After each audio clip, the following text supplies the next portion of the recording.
discriminatory against women, right? So today we will spend some time looking at challenges still during the late medieval ages, but the challenges we're going to go over today include the challenges to the church, then also how regular people or how peasants responded to these challenges through series of events called the Peasant Insurrection or the Peasant Rebellion / Peasant Revolts. And then we will also go through the views of medieval sexuality, or we will conclude the story about same-sex relationships we have started in the beginning of this semester. But first, let's focus on the challenges that the Christianity or the Christian church officials, popes in particular, were dealing with in 14th and 15th century. So we already established in the previous weeks that the power of the popes was certainly on a rise in the early stages of medieval period. We've seen how papal power actually kind of peaked with Urban II and Pope Innocent III in the 13th century, right? Well, this supremacy of the papal institution or the popes in general will finally start to decline, or at least it will start to be challenged by the 14th century. That is to say, that the prestige of the popes will start declining. And it began to decline for various reasons, but mainly it began to decline because of the conflict that will still be predominant, so nothing new here. It will still remain the conflict between the popes versus the kings or the monarchs. And this will continue throughout the Middle Ages or late medieval ages as well. But this time, unlike in previous conflicts, it will actually be the popes who will be on the losing side of that conflict. A very problematic conflict in this context will arise in the year 1303. When the current king of France, and his name was Philip IV, he will decide, Rome has been the center of papal power since the early stages of papacy in general. And the king will decide, well, this should no longer be true, right? He will decide that the France and not Rome should be the center of the papal power. So should be the Pope's home base. So what he will do, what King Philip IV will do, he will have the current Pope in Rome literally murdered, actually kidnapped, tortured, put on trial in France. But out of the two people who Philip IV hired to kind of go and proceed with this conspiracy to murder the Pope, one of them will actually say, well, it's better if we just go ahead and kill the Pope, right? It's a quite fascinating story, and here I'm sharing the link if you want to read more about this topic and actually chain of conspiracies that quite fascinatingly were associated with the murder of the Pope in this context. But with the Pope dead, the College of Cardinals, the body that, as you know, was established to elect popes, they will elect, after the Pope was murdered, they will elect a new Pope. And this Pope will be Clement V. Okay, so now, interestingly here is that Pope Clement, he was from France, and he was a very close ally of Philip IV. So person who had the previous Pope murdered, right? And Philip IV will pressure Clement V, the newly elected Pope, to not go to Rome, which, like we said, was traditionally the seat of the papal power, and instead he will tell the Clement, who was already from France. He told him, "Well, you Clement, it will be better if you stay in France."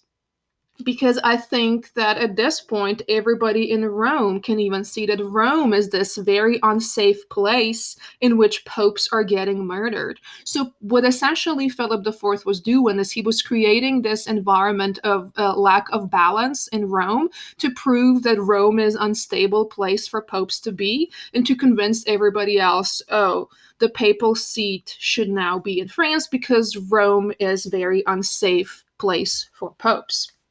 So Philip IV will tell Clement he should settle permanently in this province of France called the Avignon. Okay, so the province in south of France. And that's exactly what will happen. So Clement the Fifth was elected Pope, and papacy will enter this period called the Babylonian captivity of church with the election of Clement V as the Pope.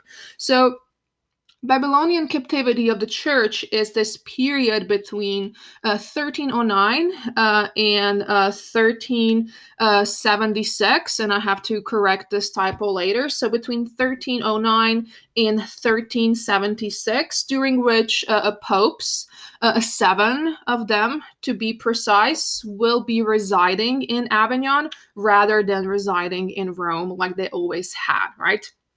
And the phase Babylonian captivity simply refers to the fact, or is how many people, how people in France in general will refer to, actually, people in Rome in general will refer to this period of popes residing in France. Kind of referring to the idea that God's people are being held hostage, right? Or that the papacy itself, which is what people in Rome will say, is being held hostage in Avignon, France, just like the biblical story tells us, just like the ancient Hebrews were kept. Held captive in Babylon after the ancient Jewish kingdom of Judea was captured by the Persian kings in 6th century BCE. Kind of like a biblical reference to Babylonian captivity is how this will be titled as, right?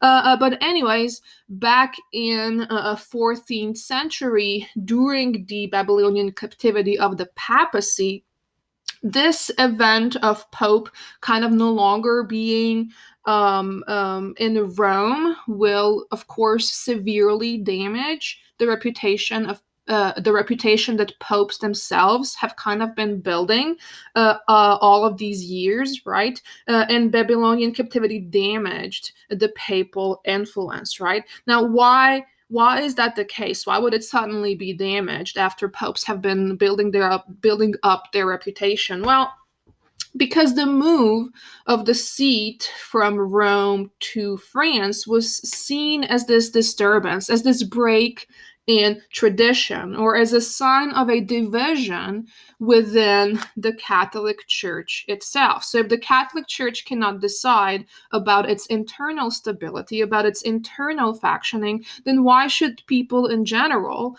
start or continue to trust popes as well, right? But also the reason why popes will lose focus or popes will lose the influence is because in general, with this Babylonian captivity, even more than before, popes were kind of switching their general focus from kind of, they will no longer work to uplift the spirituality and pursue the high morality of people like they were supposed to do. It's in their job description, right, to advise spiritually people as the bishops, main bishops of Rome or France in this case. So they will kind of pursue these very extravagant and very lavish lives.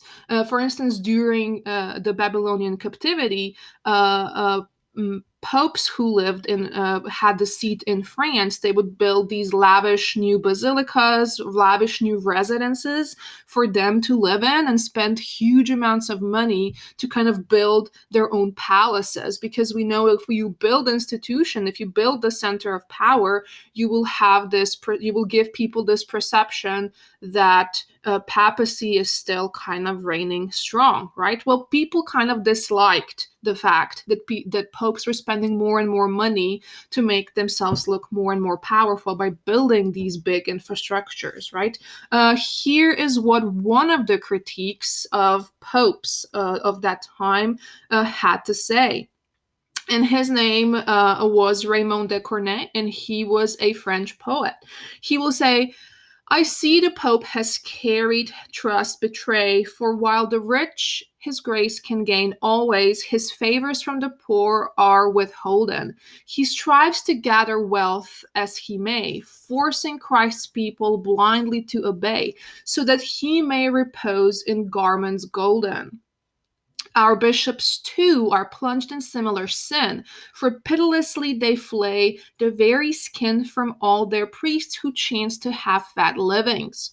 For gold their seal official you can win to any writ, no matter what's therein. Sure God alone can make them stop their thievings. So they were perceived as thieves, literally. So this entire time, during the papacy of Avignon, there was this push or a growing moment, both from the people in general, people like random poets like Raymond de Cornet, right? But also from people in Rome altogether, to kind of return the seat of the papal power back to Rome.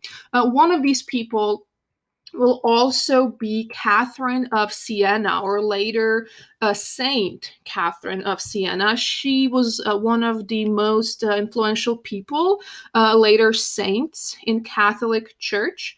She was a Dominican nun from Italy, so follower of the Dominican order. And she was, aside from being this religious, pious person, she was in this historical context, very much a political activist who will travel back and forth from Rome to Avignon to try to negotiate with the popes, or with the Pope in Avignon, who at the time was Gregory the 11th. So she will travel back and forth to negotiate the settlement with the Pope to come back to Rome itself, urging to bring papacy back to Rome. And this will happen, at least partially, because shortly after Pope Gregory the 11th dies, there was election scheduled for a new pope to come to power. And as you can imagine, the decision over who should be the new pope will be very split. So it's going to be a split vote, because one faction within the College of Cardinals will vote and actually formally elect one pope, the French candidate called Clement VII, right? And the separate faction, separate division of popes, with bishops within the College of Cardinals will elect Urban VI, who was a Roman candidate. So both sides, the French and Italian, or Holy Roman Empire, will claim that their pope is the legitimate pope. And what ends up happening is essentially we have two popes, right? One in Avignon and one in Rome. And this is what's called the Western Papal Schism. And schism simply means like a divide, meaning division. And in this case, schism refers to a split in church leadership from 1378 through 1417, when there at the same time there were at least two or sometimes even three popes as being kind of legitimate, claiming to be legitimate rulers or legitimate representatives of Christianity. Now, whether a certain country or power in Europe would align with certain pope happened entirely for political reasons. Because remember, this papal division, the Babylonian captivity and the Western schism, Western papal schism, are happening simultaneously.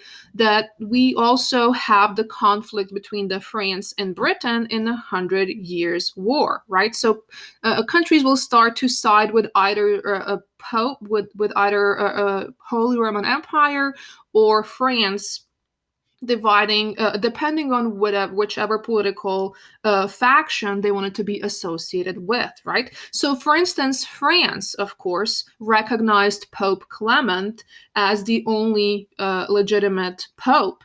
In Scotland, for example, Scotland was a French ally in the Hundred Years' War, and in Scotland will then also show support for the French pope. Whereas, for instance, England, the arch nemesis of France at the time of the Hundred Years' War, will recognize Italian Pope Urban the Seventh, regardless of the fact that they did not care for the Pope, whichever country he is from, right? So we will see kind of that countries will start, or the popes will start to use this conflict for their own personal benefit as well, right? So what was the kind of like the long-term consequence of this schism? Well, this divide in papal power will, like we said, definitely weaken the influence of papacy, of course, and it will bring many people in Europe to start actually question not only popes and the relevance of their existence, but also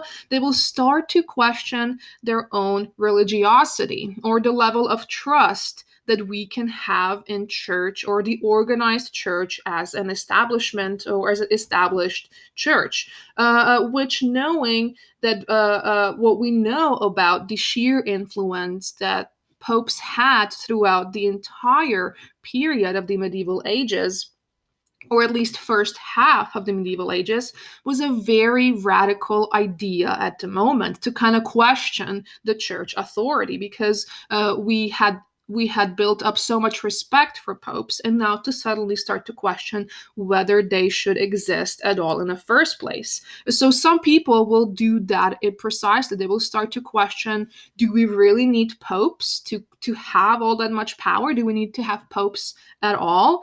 And one of the people raising these questions was an English scholar, an English theologian from Oxford. His name was John Wycliffe.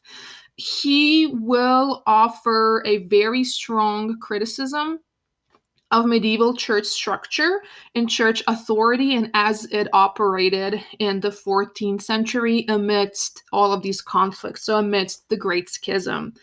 He will be the first one to very radically suggest that the church should actually get rid of popes altogether. So the church hierarchy should be abandoned.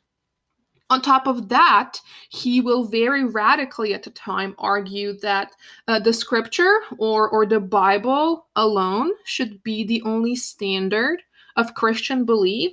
So what that means is that he basically said that Christians must read Bible by themselves and for themselves, not necessarily relying on the popes, relying on bishops, relying on priests and chaplains of the Roman Catholic Church to interpret the scripture for them, right? Now, this will be a very unconventional at the time, because remember, we are still 2 centuries away from Protestant Reformation. We are 200 years away from this event in which Christian church will start to be splitting between Catholic and Protestant lines. So we can say that in 14th century, Wycliffe was actually planting a seed of a future Protestant Reformation occurring 2 centuries later, kind of arguing that basically popes are not necessary,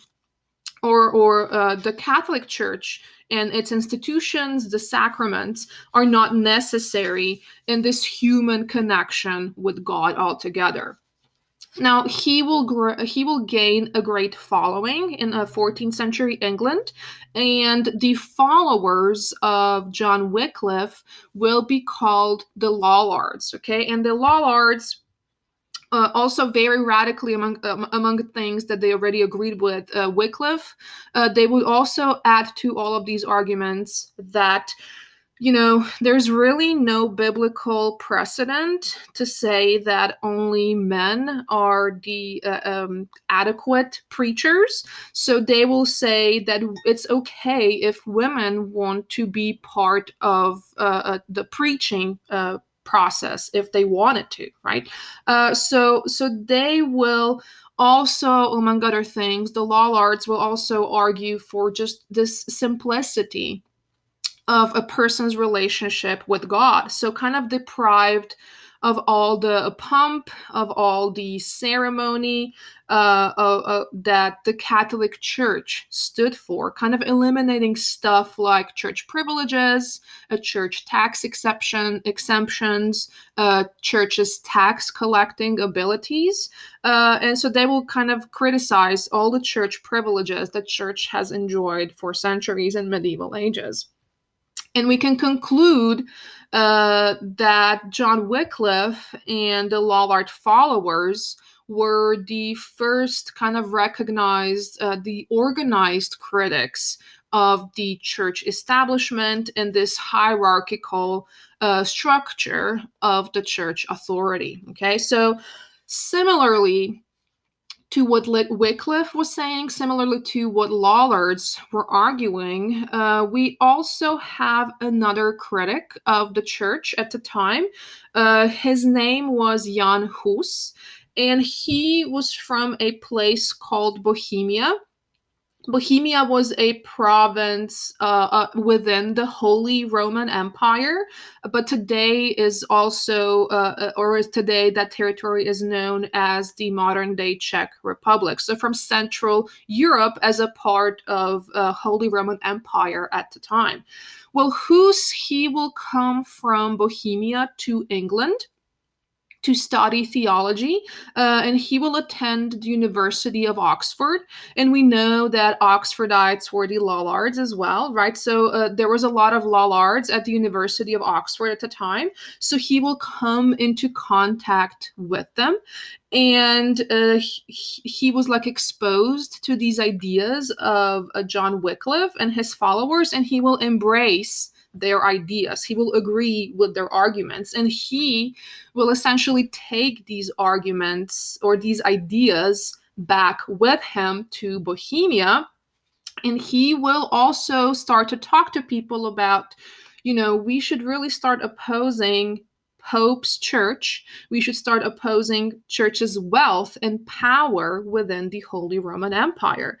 So the followers of Hus were called the Hussites, and they will organize together with Jan several uprisings in the early 15th century opposing the papal power, right? But Hussites will actually go beyond just simply religious criticism, because they will also argue for separation of Bohemia from the Holy Roman Empire. So essentially, they will become these nationalist revolutionaries, requiring to be recognized both, number one, as a church separate from a Catholic Church, but also they will argue for this separate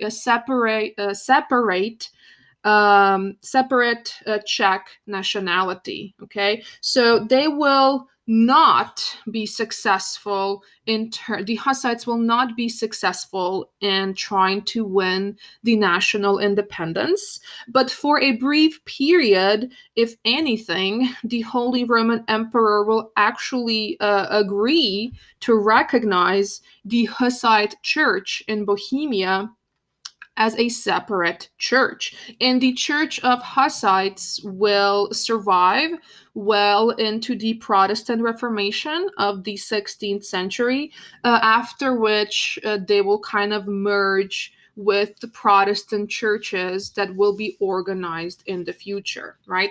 So now overall, can we argue that these two radicals were successful? Can we argue that the Lollards and the Hussites were successful? Well, that's kind of debatable, because both Lollards and the Hussites had to suffer advocating changes and challenging the papal supremacy. And Catholic Church will prosecute the English Lollards as heretics. So basically, as people who were practicing the wrong kind of Christianity in the 15th century. And some of them were executed.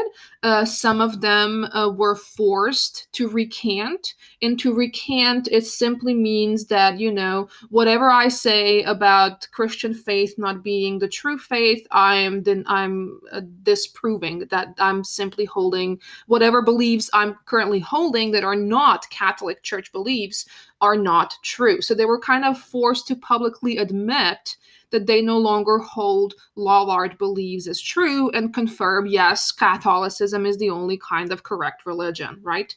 As far as Jan Hus, he was put on trial. He was condemned and he was burned at the stake as a heretic as well in 1415. And that was like a tragic ending for the Hussites, right? But even though during the Great Schism, the church apparently was losing its appeal, was losing its influence, it was still making a strong statement that dissenters will be essentially punished.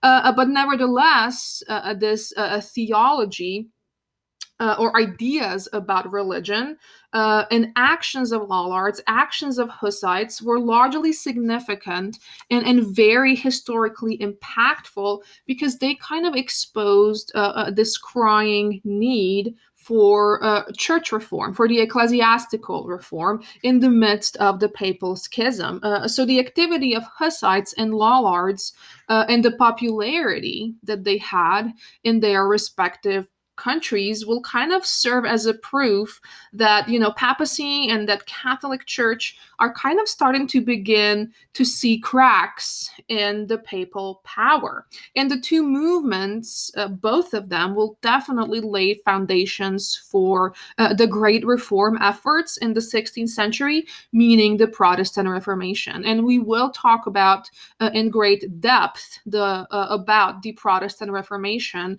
just about a couple of weeks from now. So when we do start talking about it, keep those two unrests and this sort of environment of unrest in mind. Okay, now here's a list of turmoils or troubles or the kinds of disturbances that troubled late medieval period that we've covered so far, right? So number one, we had the plague. Number two, we had the 100 Years' War. Number three, we have Babylonian captivity / the Great Schism. Now, we'll add to the list of these troubles and disturbances of late medieval ages the following event as well, and that will be the Peasant Insurrection.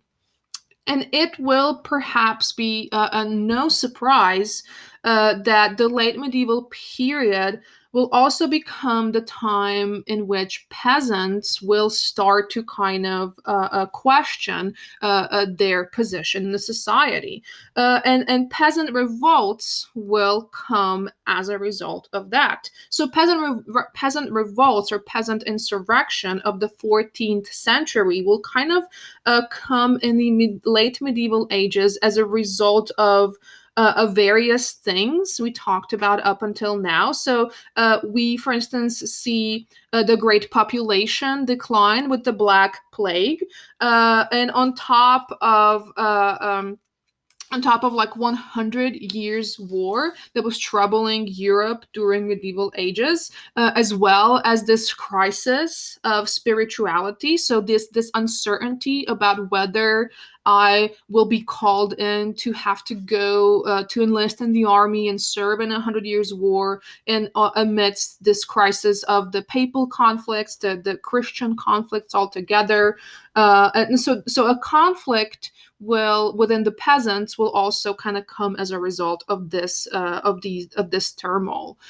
So the peasant insurrection was a conflict kind of between the class of poor farmers versus the wealthy nobles and the clergy, who the latter of the two will continue to add taxes onto already exploited and exhausted peasants, right? So the 14th century revolt of peasants against the church and the nobility over issues like economic inequality, unfair taxation, rising the gap between the rich and the poor in society will be kind of the definition of the peasant insurrections of the 14th century. So these were the poor versus rich revolts, and it was kind of this was particularly true in two regions, France and England. So, for example, in France, and in 1358, a group of peasantry will organize a jacquerie.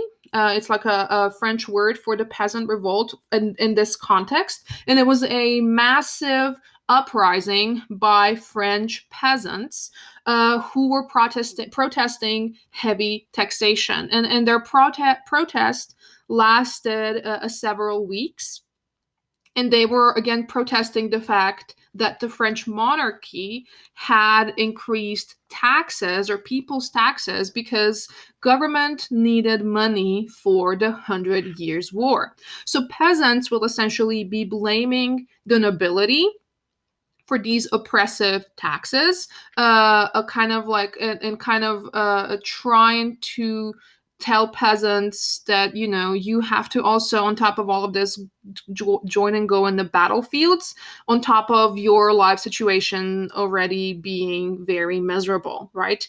So the rebels or crowds of protesters will embrace some violent measures or violent methods in advocating change.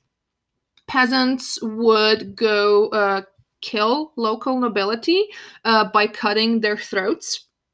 They would go loot and damage the property of the rich. They would burn down their castles. They would enter on their premises and capture their wives, rape their wives. They would be destroying the cattle of the nobility and animals altogether. So it was a rather brutal protest. And after a few weeks of rebellion, the upper classes will kind of come together to suppress it, to suppress the Jacquerie rebellion, and they would employ, unfortunately, equally violent measures, because that's how protests worked in medieval ages. And they will go and kill thousands of peasants, regardless of whether they were the bandits and protesters or not. And all of this without actually addressing the root causes of the problem, or without solving the actual problem of the unfair taxation, or improving or reducing the gaps between the rich and the poor, which made peasants unhappy in the first place, right? Um, in England as well, we'll see, or England as well will see its own set of challenges from peasant revolts. And so the island will not be immune to these rising social inequalities between the rich and the poor. In England, as a consequence of Black Plague, many people will die, meaning that there was a very low labor supply. So a number of people available to work was limited. And as a result, naturally, these peasants who had survived, who will continue to work for their lords in their respective manners, will demand higher wages because you're now working longer hours, there's less of you to work, and you're like, okay, well, just you have to start paying me more, right? You're working more than usual, so perhaps you need to be earning better wage. The lords will refuse to pay them more. They will refuse their request, and the king instead, what he will do is he would actually freeze their wages, meaning your wages will never go up. So, regardless of the fact that you are now working longer hours, you will never be receiving greater wages. On top of that, just like their counterparts in France, English peasants and local townspeople were also burdened by the increased taxation, which was also necessary for England to wage the war in France in the context of a Hundred Years' War, right? So these circumstances brewed an uprising in England among English people, and the event of the English Peasant Revolt will be called the English Peasants' Revolt in the year of 1381. Now, the protesters of the English peasant revolt mainly were peasants, but you also had different kinds of people troubled by the situation in Europe at the time. So you had people who were actually in the past very well off, but were struggling at the moment, including merchants, artisans, right? But you also had, interestingly, some people in England joining the rebellion, and one of them was a local priest named John Ball. So he will also join the cause of the village rebels, and he would begin to travel around, delivering radical sermons as a political activism statement, such as the one that he delivered also in 1381. So here's what he said. He said, "My good friends, matters cannot go well in England until all things shall be in common. Where there shall be neither vassals nor lords, when the lords shall be no more masters than ourselves. For what reasons do they hold us in bondage? Are we not descended from the same parents, Adam and Eve? What reason can they give why they should be more masters than ourselves? Are they clothed in velvet and rich stuffs? They are clothed in velvet and rich stuffs, ornamented with furs, while we are forced to wear poor clothing. Their wines, spices, and fine bread, while we have only rye, and when we are drinking, it must be water. They have handsome seats and manners, while we must brave the wind and rain of our labors in the field. It is by our labor that we are supporting their pomp. We are called slaves, and if we do not perform our service, we are beaten, and we have no sovereign to whom we can complain or who will be willing to hear us." So essentially, we can say that John Ball in the 14th century, he's like a 14th century version of Bernie Sanders, because he will kind of set up this ideological framework, or the ideological underpinning for the English peasant protest or peasant revolt, which is the fact that, serfdom, feudalism, manorialism, all of these need to be abandoned because they are putting serfs and people in general at a very disadvantaged situation. And England should establish wealth equality, so equal distribution of resources, because if we don't establish this, we're essentially feeding the beast meaning the rich and the wealthy, with our own labor and with our own exploitation, right? Or at the very least, we should bring in more fair practices and opportunity for economic advancement of the poorest within the society, right? Now, in England, How will this protest work out in England? English protesters will go similarly in a violent fashion against people like tax collectors. So just like people in France, peasants in France, they will go sacking the castles. They would do stuff like destroying the manorial records, killing very important authority figures such as the Archbishop of Canterbury. um, and overall, we can conclude that both French and English peasant rebellions were overall a failure. They were both brutally suppressed by the monarchical authorities. Just looking at the fate of John Ball, the author of the words on the screen, he was arrested and he was imprisoned and he was killed by having his body quartered. Okay, now if you don't know what it means to have your body quartered, it essentially means that your body was divided literally into four parts, into quarters, right? So sometimes that was done entirely by hand. So a person would chop you literally up in four pieces.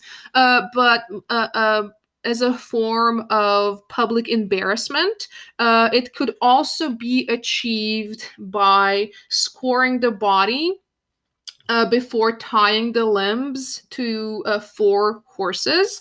And these horses would then be booted to trot away in four different directions. So, literally tearing your body apart, right? So, this, by the way, was the official form of punishment for all the traders in the 14th century Europe, but also in the medieval period in Europe as well. So if you rebel against the authority, you literally are the traitor, and your body needs to be quartered as a punishment. Because as a traitor, you're actually conspiring against the monarchy. You're conspiring against the government, which is how the government saw John Bell and the protesters as a conspirators, right?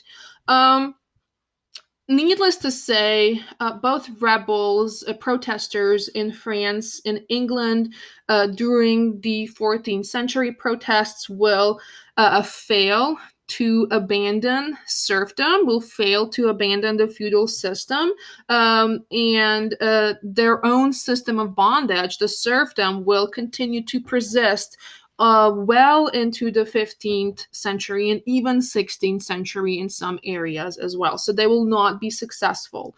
But what they will do, the success of the protesters was that it kind of removed, as the time went on, it kind of was removed from the rural areas, so just peasants revolting, and it was kind of moving into the urban areas as well. So it's no longer just the peasants, but it was the urban rebellions as well. So the consequence of the 14th century peasant revolts will be that, the peasant revolts will spread into urban centers as well. So the message of this need for greater social equality, as preached by John Bell, will transfer into places like London, places like Paris, places like Aragon, places that had millions of people populating the city, right? So it was kind of like this idea that, for instance, if you are a merchant and you are not making a lot of money in the city as a merchant or as an artisan, or if you are a poor shop master, you would then in the city protest. Not against your lord, because you're not a serf, you're like a free merchant, right? But you would protest against wealthier merchants who were exploiting you or who were charging you high interest rates, right? Or high margins without you making a lot of money. Or you would protest against wealthy bankers who were charging you a humongous interest to keep your business alive, right? So these kind of protests were starting to spread out in the urban centers as well. So the urban protests were a consequence of the peasant revolts, right? But there was another interesting social consequence of both the peasant revolts and of the urban revolts as well as social consequence as the result of turmoil of this period altogether. So including the Black Death, right, including the Hundred Years' War.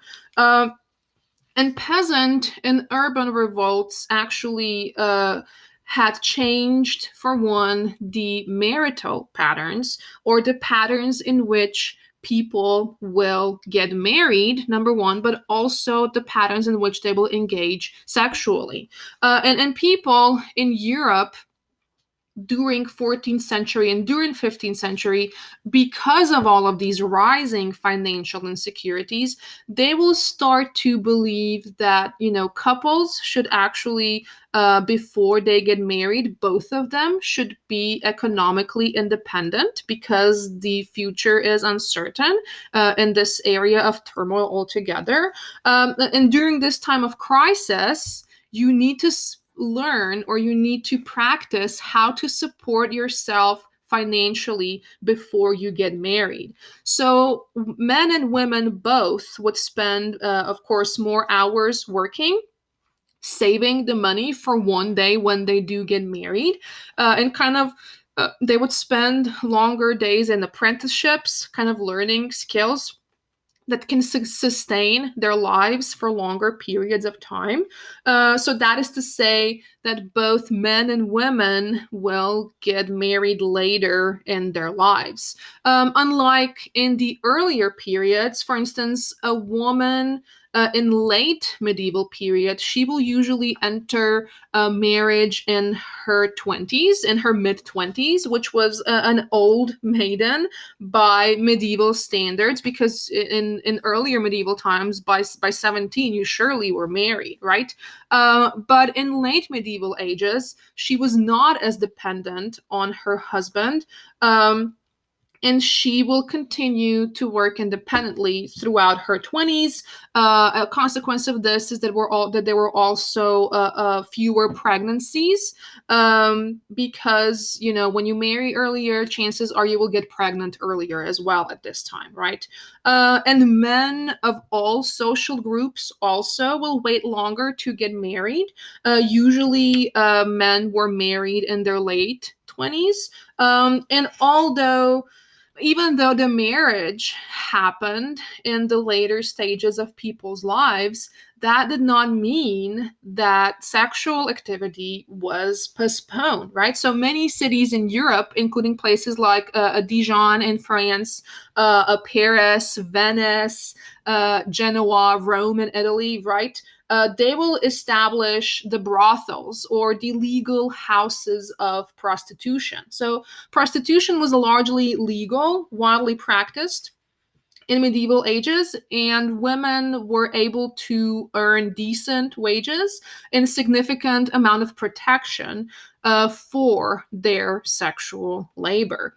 And while on the topic of intimacy, I would like to wrap up the story of the intimacy we started at the beginning of semester related to the same-sex intimacy. And we kind of said that for ancient Greeks, right, the same-sex relationships were normalized, they were encouraged, and they were wildly public. Same-sex love was also present in ancient Rome. It was perhaps less public than it might have been in the ancient Greek times, but nevertheless, it was widely practiced. And same-sex relations, or what the 19th century scientists will later title as quote-unquote homosexuality, they were very much a active feature of medieval life as well, both in the cities but also in the rural areas. Now, we do have more documented same-sex relationships in the city, but they also occurred in the rural areas as well. And it was pretty much in the medieval ages practiced among men. of all classes. So there were no like social class exclusions for same-sex intimacy. It usually involved an adult man with an adolescent boy, and the relationship between the two, very similarly to how the same-sex sexuality was practiced in the previous times. It was kind of ranging from a sex being exchanged for money, so a part of legalized prostitution, but it was also in a form of like gifts or like a long-term affectionate relationship, so kind of going beyond this physical attraction, right, between the two men. And same-sex relationships were actually relatively little concern to church or to the state authorities in the early medieval ages. Even with the popularity of Christianity being on the rise, same-sex relationships are not like sought after or were not as punishable as they will become by the 13th century. So by the 13th century, most religious and most state authorities will start to define the same-sex intimacy as quote unquote crimes against nature. And they became a capital crime in Europe, which means that by 14th century, you were sentenced to a death penalty if you got caught in a same-sex relationship. And you usually were sentenced to execution by fire, so being burnt alive. In Italian cities surrounding territory of Venice, there was, for example, a special court established to deal with sodomy, so to deal with a same-sex masculine relationship, with thousands of people being brought to trial and with thousands of people being equally executed. And the same-sex practices were by no means limited or a marginal practice. For example, we have a record that between 1400 and 1500, over 17,000 men in one city alone, the city of Florence in Italy, were brought to this court and were accused of sodomy. And they all admitted, yes, we did engage in some sort of a same-sex relationship, right? And in 17,000 men in the city, which population was 40,000 altogether. So that's a significant amount of people who would engage in same-sex relationships, right?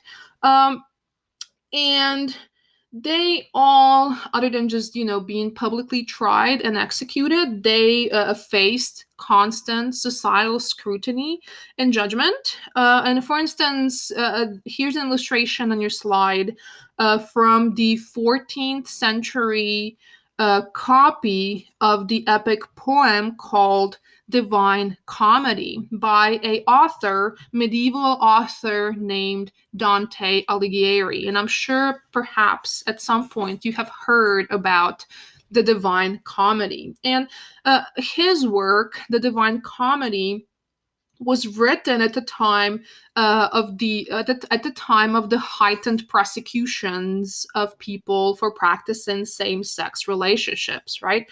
And it was so Divine Comedy was one of the most widely read and most influential works or literary works of the medieval Europe.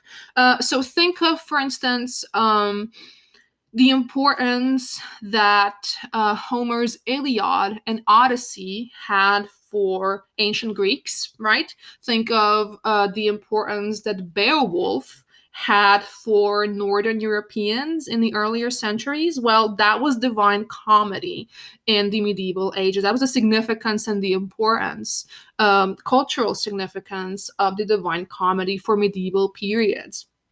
And in the Divine Comedy, Dante, he basically, through both a fictional as well as real historical characters, he kind of makes various social and political commentary on the daily affairs of the medieval period and earlier periods as well. And he even provides a bitter criticism of some church authorities. And the way that the poem itself is structured is that it consists of three different parts. So, first you have the hell, then you have the purgatory, and then you have the paradise, with Dante kind of traveling from hell through purgatory to paradise, kind of led by the Beatrice, his like all-time love, kind of leading him to paradise. In the first stage, coming back, tying back the story to the same-sex relationships topic, in the first stage within hell, Dante establishes 9 different circles of hell. So there are 9 circles ranging from 9 to 1, with first cycle of hell here on top, containing a lesser offenders, meaning, for instance, people who I don't know, aren't baptized, who are a pagan, right? So that's like the lesser of the punishments. And then on the bottom, in the 9th circle of hell, you have people who are traitors. So you have the worst kind of offenders in the 9th circle. So as the circle progresses from 1 through 9, the punishments get worse, and we see the worst kinds of offenders as the cycle tapers down, right? So in the 9th circle, we have traitors such as Dante tells us it's people like Brutus, who was a conspirator against Caesar. So these were kind of the worst of the offenders, the traitors. Well, in this image, Dante depicts those who engage in the same-sex relationship in the 7th cycle of hell. So very close to the worst kind of offenders. And in the 7th cycle, we also see people who are accused of being murderers, who are accused of blasphemy, who are accused for being sinners because they committed a suicide. Dante, regarded those as quote unquote violent kind of offenders. Violent in the context of same-sex relations, violent because it was believed that men who engaged in the same-sex relationships are committing a violence against the nature, because it was believed that their sin is not only the sin of sex, but also, and Christians believe that sexual interaction is sinful. So not only is their sin sex, but also their sin is that they will never father children, and that was seen as the very big problem for medieval ages people, or people living in that period, right?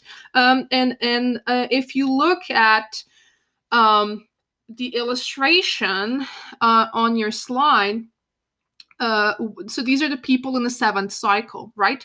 And one of them is actually carrying a bishop, or holding a bishop's hat on his head. Kind of, Dante was trying to allude at the hypocrisy of church officials, because they are the ones criticizing people for sodomy, and yet they are kind of they were also known or caught committing the sodomy themselves, right? So they were also in this category of the violent crime people. And so Dante's work, the Divine Comedy, as well as the Dante's illustration inside of the manuscript of the 14th century Divine Comedy, So the two were written, drafted at the same time that the religious and political authorities were kind of increasingly criminalizing the same-sex relationships, and will continue to do so. So same-sex relationships will continue to be criminalized for a very long time. So throughout the medieval period altogether, right?